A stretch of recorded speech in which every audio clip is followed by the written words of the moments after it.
Hey, this is English Explained, and we're diving into a super common slang term, rusty. This word is perfect for when you haven't done something in a while and your skills aren't as sharp as they once were. Essentially, you're out of practice. Let's make it clear with a few examples. I hadn't picked up a tennis racket in ages, and when I finally did, I was so rusty. My coordination was way off.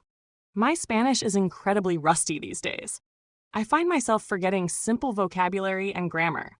She decided to play the piano again, but her fingers were rusty. It took a while to get back into the rhythm.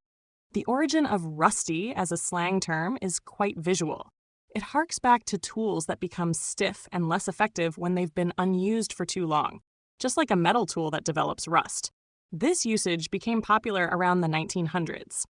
You can use rusty in everyday conversation to easily convey that you're out of practice with a particular skill or hobby. Does your language have a similar phrase for being out of practice? Let us know in the comments, and don't forget to like and subscribe.